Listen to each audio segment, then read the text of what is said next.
Welcome back. All right, 11 games to review tonight. If you're looking for a review of the two earlier games, that's already on the channel. Over the next few days, I'm going to do some fun videos. We'll have our live stream that we always have on Christmas Day, because I keep in mind at this time of year, not everybody's having like a fantastic holiday season.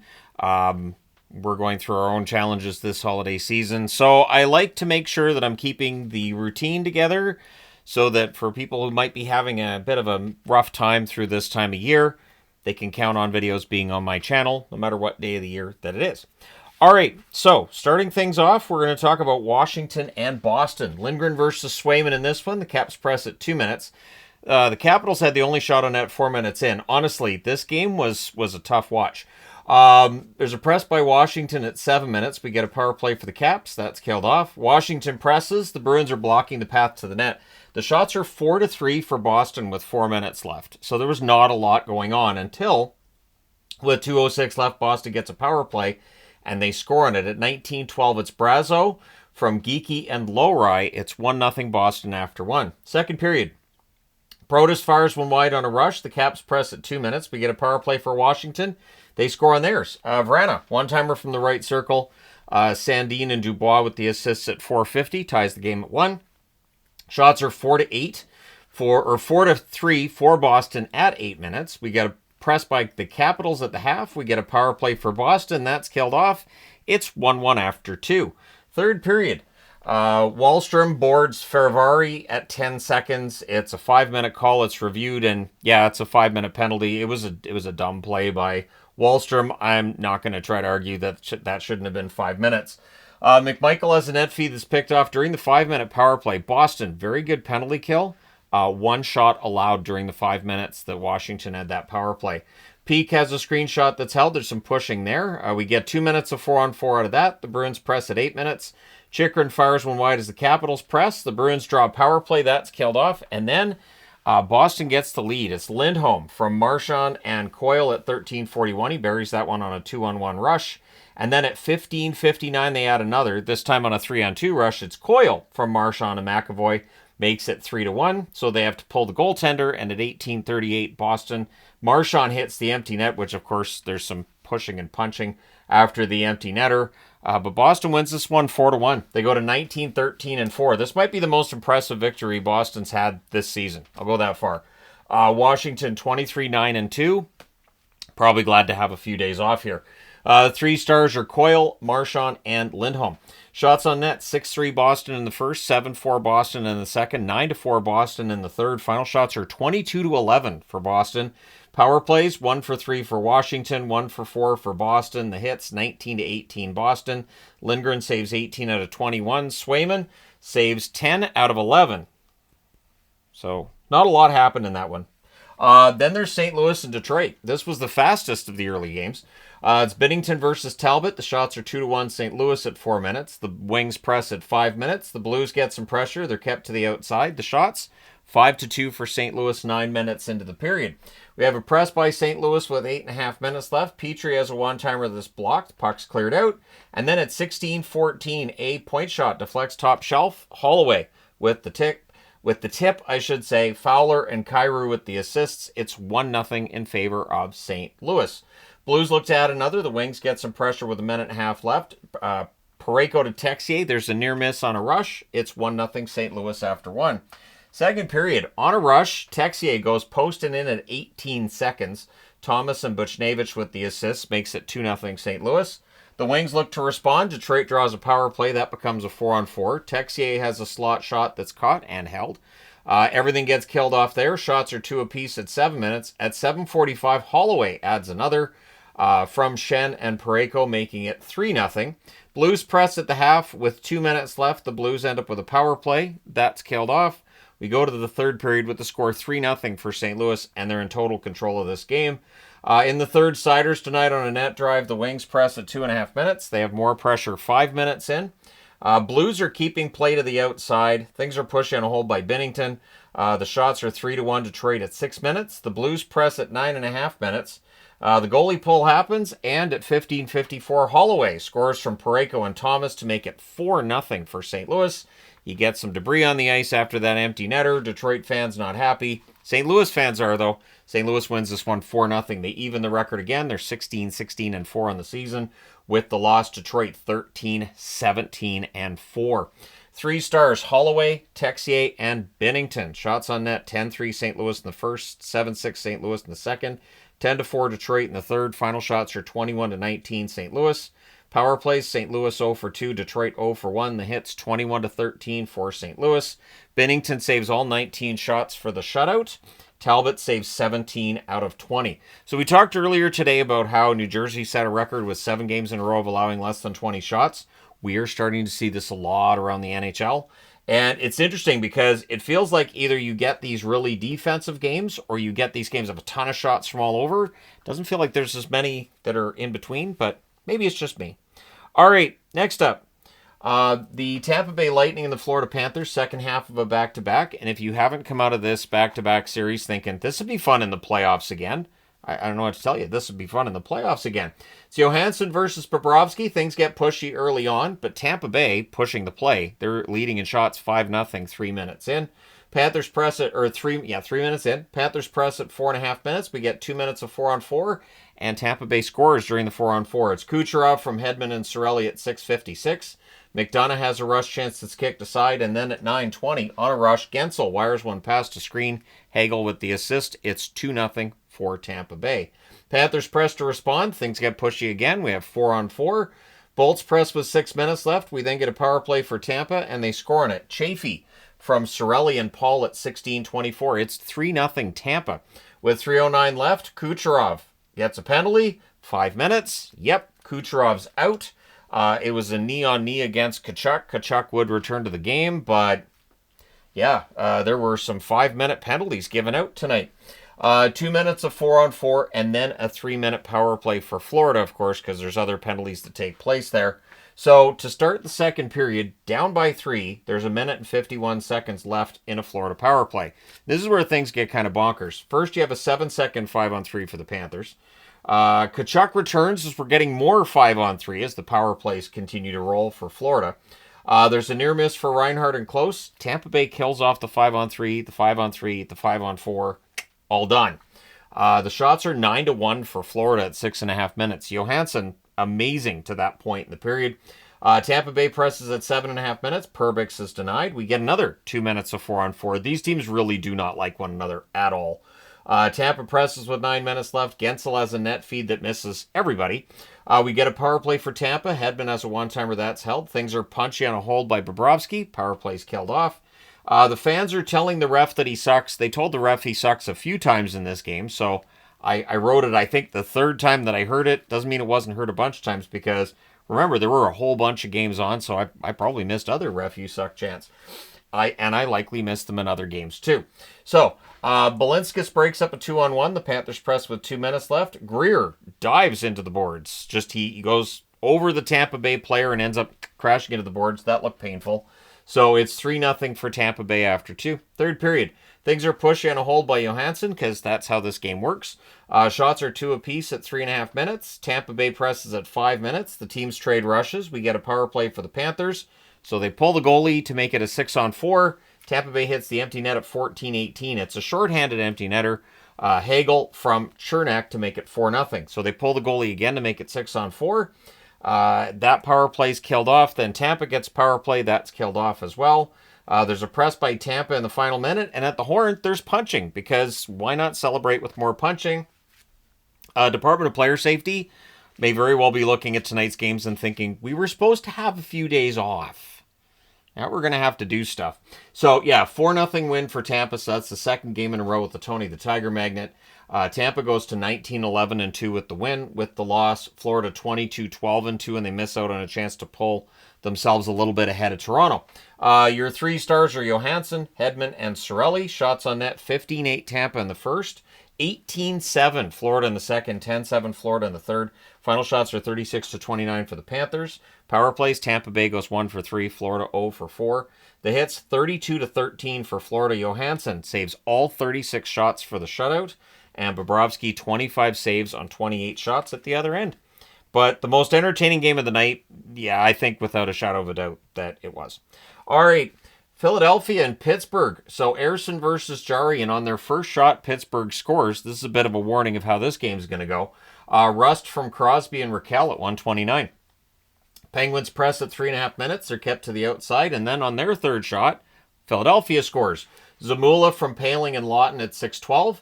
The Penguins then score on what was their second shot of the game, but that goal is deemed to be offside. We get a press by the Penguins at 9.5 minutes, and at 11:53, Raquel, who had the other goal that was taken back, he gets it back. It's his 16th of the season on a cross-crease pass. He buries it. Rust and Carlson with the assists. Flyers press to respond, but they're kept to the outside. We then get a power play for the Penguins, and they score on it. On a tic-tac-toe play, it's Bunting that buries the puck. Malkin and Crosby with the assists at 16:15. With 3:17 left, the Penguins go back to the power play. They score on this one too. It's Tomasino from Crosby at 17:44. With that assist, Crosby has tied Mario Lemieux for the most assists by a Pittsburgh Penguin in their career. So after the first period, it's 4-1 for Pittsburgh. Second period, Flyers press at 2.5 minutes, and at 4:29, Cates goes posting in on a rush. Brink and York with the assists, so 4-2. Shots are 4-1 for the Flyers at 9 minutes. At 13:06, Couturier makes it a 1-goal game. He scores from Konechny and Lawton. The Flyers then look to tie it. Konechny to Lawton at the net. That play gets blocked. And then Bunting on a one-timer on zone entry scores from Malkin and Carlson at 18:48. I didn't like that goal a lot. I think that's probably why for the third period, Kolosov's in the net. Shots are 2-1 Penguins at 5 minutes. The teams trade turnovers. The Flyers press at 7 minutes. A lot of one and done for Philly. So they get into the zone. They might get a shot. They might not, but they get in there, and Pittsburgh gets it out right away.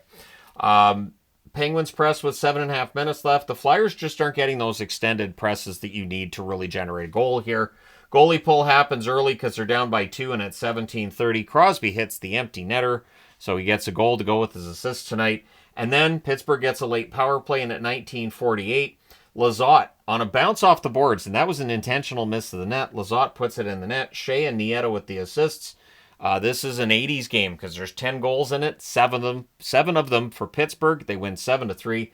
They go to 16, 15, and 5 with the win, and with the loss, Philadelphia 15, 16, and 4. 3 stars are Crosby, Bunting, and Raquel. Shots on net, 9 apiece in the first, 12-5 Philly in the second, 8-6 Pittsburgh in the third. Final shots, 27-22 for the Flyers.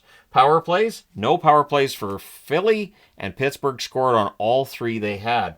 The hits, 26-21 Philadelphia. Ersson saved 9 out of 14. Kolosov saved 6 out of 7. Jari saves 24 out of 27 at the other end. That being said, let's go ahead and change boards. All right, Habs and Blue Jackets. Montembeault versus Greaves in this one. Columbus presses at 3 minutes. The teams exchange rushes. Gooley has a screenshot that's held. The shots are 3-1 Columbus at 6.5 minutes. Blue Jackets press at 8.5 minutes, and eventually they open the scoring. At 12:03, it's Voronkov from Monahan and Marchenko. The Habs press to respond. We get more pressure by Columbus with 6.5 minutes left. And then a rebound is tipped in by Kent Johnson to make it 2-0 for Columbus at 18:45. Werenski and Olivier with the assists, making it 2-0 Columbus after 1. Second period. Early on, 2:03 in, Savard scores from Caulfield and Suzuki to make it a 1-goal game. Columbus presses to respond, and they do. At 3:34, it's Harris, former Montreal Canadian, gets his first goal with Columbus tonight. Harris from Marchenko and Monahan. We then get a power play for the Habs. That's killed off at 7:03. Hudson puts one past a screen. It does deflect in. Slavkovsky and Caulfield with the assists makes it a 3-2 game. And of course, every time Laine touch the puck, they boot him. The Habs press to tie it at 8.5 minutes. Matheson and Sillinger, a little unfriendly. More Habs pressure with 6.5 minutes left at 14:26. On a fast break, Evans goes glove side and ties the game at 3. Heineman and Savard with the assists. We get a power play for Columbus. It's a 4-minute power play. We end up with it becoming 4-on-4. Everything gets killed off there. We go to the third period, and 20 seconds in, Armia scores from Evans and Carrier. So suddenly Montreal has a lead. Caulfield then misses one wide on a breakaway as this game's going crazy. But we get a power play for Columbus, and they score on it. At 3:24, it's Voronkov with the second goal of the game. Marchenko and Werenski with the assists. The shots are 7-5 Montreal at 6.5 minutes. The Habs press at 8 minutes. They tried, but at 17:48, Marchenko gets the one that's roofed from a distance to go into the net. Monahan and Werenski with the assists makes it 5-4 in favor of Columbus. Suzuki's then robbed. Greaves holds. You pull the goalie. Do everything you can, but Columbus wins this one 5-4. They go to 14, 15, and 6 with a needed victory. With the loss, Montreal 14, 17, and 3 on the season. The 3 stars, Marchenko, Voronkov, and Monahan. Shots on net, 11-6 Columbus in the first, 10-8 Montreal in the second, 15-13 Montreal in the third. Final shots, 32-31 for Columbus. Power plays, I should say. Montreal 0 for 2, Columbus 1 for 3. The hits, 18-15 for Columbus. Montembeault saves 27 out of 32, and Greaves, 27 saves on 31 shots. So it's just that one shot difference, and there you go. Or that, I guess, the one save difference, right? All right, next up, Buffalo and the Islanders. So I did a thing in the preview, right? So it's Luukkonen versus Sorokin, the early jump for Buffalo, and on their 4th shot already, they score. At 2:07, it's Malenstein from Bryson and McLeod. Interestingly enough, the Islanders had no shots at this point. The shots are 4-1 for the Sabres 5 minutes in. The Islanders press at 6 minutes. Sabres get some pressure at 8.5 minutes. Buffalo was stuck on 4 shots for a while. Sabres then press with 9 minutes left. The Islanders get some pressure with 7 minutes left. We then get a power play for Buffalo. Things are pushy on a hold by Sorokin. That ends up being killed off. And just after it's done, Kulich scores from Cousins and Dahlin at 16:49. Then there's a near miss by Krebs on a 3-on-1 rush. So after the first period, it's 2-0 for Buffalo. And all I kept thinking was, during the preview today, I was like, wouldn't it be nice to see Buffalo get a win? Second period, Duclair has a rush chance that's kicked aside. Shots are 3-1 for the Islanders at 3 minutes. Sabres press at 4.5 minutes. We get a power play for Buffalo. There's a crossbar for Quinn, and then at 6:53, Zucker scores the power play marker, his 4th power play goal this season. Quinn and Dahlin with the assists. It's 3-0 Buffalo. The Islanders press at 9.5 minutes. We get 2 minutes of 4-on-4. Barzal has a net feed, that's held. Sabres press with 6.5 minutes left, and at 15:45, Zach Benson buries his own rebound at the net. Dahlin and Kulich with the assists. It's 4-0 for Buffalo. The Islanders press for a response, but at 18:21, it's Quinn getting a goal to go with his assists tonight. Cousins and Peterka with the assists. It's 5-0 for Buffalo. At 19:05, on a rush chance, Palmieri has one deflect in. Duclair and Isaiah George with the assists makes it 5-1 for Buffalo after 2. Third period, we get a power play for the Islanders. That's killed off. Sabres then get a turn. The shots were 8-0 for the Islanders 8 minutes into the third period. Luukkonen really padding his stats. Goalie pull happens with 11 minutes left, which I thought, sure, why not? At 10:07, Tage Thompson hits the empty net. Dahlin with the assist. The Islanders press with 8.5 minutes left. We get 2 minutes of 4-on-4. At 15:49, Kulich gets another goal to ensure that the No Mercy magnet gets on the board and stays there. 7-1 win for Buffalo tonight. They go to 12-19-4. At least they enter the break with a win. With the loss, the Islanders 13, 15, and 7 on the season. 3 stars are Dahlin, Kulich, and Quinn. Shots on net, 8-5 Buffalo in the first, 12-11 Buffalo in the second, 12-5 Islanders in the third. So the Islanders actually outshoot Buffalo 28-25. Power plays, Buffalo 1 for 3, the Islanders 0 for 1. The hits, 19-17 for the Islanders. Luukkonen saves 27 out of 28. Sorokin had a rough night, 18 saves on 24 shots. And for the Islanders, you really just want to forget all about this and go have turkey dinner and just talk about other things when you come back. All right, next up. The Carolina Hurricanes and the Nashville Predators. And I may have said something in the preview about Nashville today. So, Tokarski versus Saros. There's early chances for the Canes. We get 2 minutes of 4-on-4. Shots are 3 apiece. 3.5 minutes in. The teams trade turnovers. Nashville presses at 8 minutes. We get a power play for Nashville. There's a shorthanded 2-on-1. Jordan Stahl's denied there. That power play's killed off. And then at 13:34, Stamkos puts a loose puck in from the doorstep to open the scoring for Nashville. Forsberg with the assist. 1-0 Nashville. Preds nearly add another with 2:29 left. The Canes get a power play. That's killed off. They did not have another power play the rest of the night. So it's 1-0 Nashville after 1. Second period. Pressed by Nashville at 2 minutes. They had the only shot on net 4 minutes into the period. The Canes press at 5.5 minutes. There's a near miss for Jankowski on a rush. Nashville presses at 8.5 minutes. Teams trade rushes, and then on a tip-in close, Marchessault scores to make it 2-0. Novak and Evangelista with the assists at 11:45. The Canes press to respond. They get some pressure in that final minute, but it stays 2-0 Nashville after 2. Third period, there's an early power play for Nashville. It does not waste time. 30 seconds into the period, Ryan O'Reilly scores the assist to Forsberg and Marchessault, and then the Preds look for another. The teams would trade rushes, and at 2:52, Jankowski scores to make it 4-0 from Sissons. That's Sissons' first assist of the season. Preds look for another, but at 4:37, on a sharp angle chance, on a nice pass from behind the net, Stahl scores to get Carolina on the board. Martinook and Carrier with the assists. And then at 5:17, Aho buries one on a rush. Jarvis and Roslovic with the assists. Makes it 4-2, brings down the Nashville crowd just a little bit, because it's been a rough season, and would them blowing a 4-goal lead at home be a huge surprise? Probably not, with the way this season's gone for them in general. Canes press at 6.5 minutes. Shots are 7-3 Carolina at 9 minutes. The Canes press with 9 minutes left. Eventually, the goalie pull happens with 3 minutes and 50 seconds left, and Marchessault hits the empty net from Forsberg at 16:48. So that ensures a win. Nashville wins this one 5-2. They have a very good record against good teams. They're 11-17-7 this season. Carolina 21-12-1. The Canes continue to have their share of struggles. Your 3 stars are Marchessault, Forsberg, and Jankowski. Shots on net, 11-8 Nashville in the first, 9-6 Nashville in the second, 13-5 for Carolina in the third. Final shots 27-25 for the Canes. Power plays, Carolina 0-1, Nashville 1-2. The hits 29-25 in favor of Carolina. Tokarski 20 saves on 24 shots. Saros 25 saves on 27 shots. All right, last game on this board, Chicago and Minnesota. This ended up being a pretty tight game and a fun one too. So, Soderblom versus Gustafsson. Foligno's denied as the Hawks press. The Wild score, but is challenged for goalie interference. And yep, it comes back. No goal. Shots are 4-1 for the Wild at 4 minutes. But Chicago opens the scoring. Bedard goes 5-hole from the doorstep. Taylor Hall with the assist at 6:47. It's 1-0 Chicago.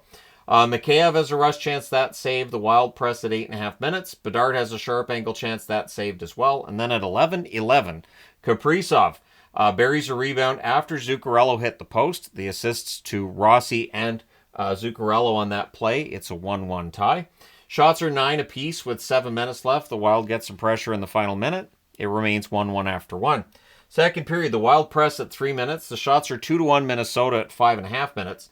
At 6:16 on a rush, Foligno buries a rebound to put Chicago back in the lead. Nazar and Donato with the assists. So 2-1 lead for Chicago in Minnesota. Wild press to respond, and they do. At 7:05, it's Spurgeon scoring from Trennan and Shore. Things get pushy on a hold by Soderblom. The Hawks press with 8.5 minutes left. The Wild, much like in the first, they press in the final minute again in the second, but it's 2-2 after 2. Third period, the Wild press at 2 minutes, and at 2:43 on a one-timer from the high slot, Brock Faber with a nice goal. Brodin and Huznadinov with the assists. That puts the Minnesota Wild ahead 3-2. Shots are 2-0 for the Wild at 4.5 minutes. Kaprizov has a wraparound chance that's blocked. We get a power play for the Wild. That is killed off. Hawks press at 8.5 minutes. There's a press by Minnesota with 8.5 minutes left. Shots are 6-2 Minnesota with 6 minutes left. Vlasic has a shot that's held as the Hawks press. And an early whistle kind of bails out Minnesota, although the puck had stopped on the goal line, but they blew the whistle when the goalie didn't have it. So it's one of those things where it kind of bails them out, but the puck did not continue into the net. So the goalie pull happens with 2:01 left. Trennan has an empty net chance that's blocked, but at 18:36, Marcus Foligno hits the empty net from Trennan. So both of the Foligno brothers scored in this game, one for Chicago and one for Minnesota. So they pull the goalie again, and at 19:27, Dickinson makes it a 1-goal game again. He scores from Reichel and Hall, but the Wild do hang on. The final score is 4-3 for Minnesota to get a much-needed victory. They go to 21-10-4 with the win. With the loss, Chicago 12-21-2, but still showing they can play spoiler. 3 stars are Faber, Spurgeon, and Rossi. Shots on net, 12-11 Minnesota in the first, 10-8 Chicago in the second, 10-7 Chicago in the third. Final shots, 31-27 for the Hawks. Power plays, Chicago didn't have any. Minnesota had the only power play of the game. They did not score on it. The hits, 29-26 Chicago. Soderblom, 23 saves on 26 shots. Gustafsson, 28 saves on 31 shots. So let's go to board number 3. All right, 3 games on this board, starting with San Jose and Vancouver, which was on Amazon Prime. Now, I did see somebody saying, hey, most people got Amazon Prime, so it's not really a big deal. It's not a big deal that it's not on. It is, though, because that means I got to watch it on an app. I can't watch it on cable. I'm flipping around between all the games. I can't flip to this one. So it is kind of a pain in the you-know-what that these games on Amazon Prime mean that I've got to have a tablet open because I'm not switching over to an app and then switching back to cable and switching to an app. And it's just, no. So, Askarov versus Demko in this one. Early Canucks power play. That's killed off. The shots are 2 apiece, 7 minutes in. We get a power play for the Sharks. Celebrini to Toffoli near miss. San Jose gets an extended 5-on-3, and you can't do that. Eklund buries a one-timer on the 5-on-3. Granlund and Celebrini with the assists at 11:36. The Canucks then kill off the 5-on-4, and then Besser buries one from the doorstep at 14:10. Hughes and Desharnais with the assists. Goudreau then has a fight with Myers. The Sharks press with 5.5 minutes left. With 1:31 left, the Canucks get a power play. So it's 1-1 after 1. The power play rolls over into the second period. The Sharks finish the kill. The Canucks press after that power play is done. We get some good forechecking by San Jose. The Canucks then press at 5 minutes, but the shots are 4-3 San Jose 7.5 minutes in. Canucks press at 8 minutes. We get a fight then between Delandry and Heinen. Hoaglander's then denied. Askarov holds, and we get some pushing on that play. We get a power play for Vancouver. That's killed off. Cunnin fires one wide on a turnover, and then at 16:42, Sherwood wires one on a rush from a distance. Bluger with the assist, as well as Hoaglander with the second assist. The funny thing is, I wrote out on the board, I think at the time, Askarov on the brain or whatever, but yeah, that's at 16:42. Sherwood makes it a 2-1 lead for Vancouver, and then at 17:08, Pettersson buries a rebound. Past a screen, DeBrusk and Garland with the assists. The roof comes off the place. Honestly, I thought that was a nice goal. So they have a goalie interference challenge, and I got a little bit nervous. I was like, are you kidding me? Pettersson finally gets a goal, and it's going to be goalie interference? No. It becomes a Canucks power play, and then 12 seconds later it becomes a 5-on-3. Well, that's just too much. So Pettersson puts one far corner on a wrister. Miller and Hughes with the assists at 17:52. That makes it 4-1 for Vancouver. Also notable, Miller and Pettersson were passing the puck to each other on the power play. Did they know? Did they know they're not supposed to be? They were on the same unit. What's going on? It's Christmas miracle, everybody. Christmas miracle. All right, so the Sharks kill off the 5-on-4 with 19.5 seconds left. The Sharks get a power play. That rolls over into the third period. The Canucks up 4-1. In the third period, Celebrini has a shot that's held. The Canucks finish the kill. There's a press by the Canucks after it ends. Toffoli then has a net feed that's held. And on a face-off win, Ceci scores from Zetterlund at 4:17. It's 4-2. And San Jose made this far more interesting than I think most Canuck fans would want them to. The shots were 8-2 San Jose at 6 minutes. Celebrini has a wrister that's held. The Sharks press with 7 minutes left. Pettersson ends up leaving the game. Now, I'm going to say this, that people keep talking about how there's illness running around various teams. It could be. Could just be he wasn't feeling well and he went back to the locker room.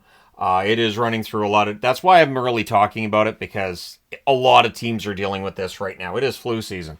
Pettersson had last played, I think they said, at 3:14 to the third period. I didn't see him return. I don't think it's going to be a big deal. The Canucks, unless something's been announced since the game, I think he'll be fine. It's Christmas break now. Maybe he had to do some last-minute Christmas shopping. Maybe he realized he forgot and he wanted to beat traffic. There you go. I'll start my own gossip. Let's start that. Pettersson left early to beat traffic because he knew how crazy it is coming out of Rogers after a game, and it is. Goalie pull happens with 2.5 minutes left. The Canucks guilty of an icing with 50.9 seconds left. Eventually, San Jose scores again. Cunnin buries a rebound from Celebrini and Toffoli at 19:55, but it doesn't leave enough time. Vancouver wins this one 4-3. They go to 17, 10, and 7. They really needed this one. San Jose 11, 20, and 6 with the loss. Your 3 stars are Pettersson, Hughes, and Celebrini. Shots on net, 10-6 San Jose in the first, 14-6 Vancouver in the second, 13-4 San Jose in the third. Final shots 29-24 for San Jose. Power plays, the Sharks 1 for 3, Vancouver 1 for 5. The hits 27-18 Vancouver. Askarov 20 saves on 24 shots. Demko 26 saves on 29 shots. All right, moving along. Next game. Dallas and Utah. So it was DeSmith versus Vejmelka. We get a power play for Dallas early on. That's killed off. Marchman has a net feed that's blocked. The shots are actually 2-1 for Utah 7 minutes in. But at 11:20, Blackwell opens the scoring for the Stars from Beck. Utah looks to respond. The Stars press with 7.5 minutes left, and then the puck goes the other way.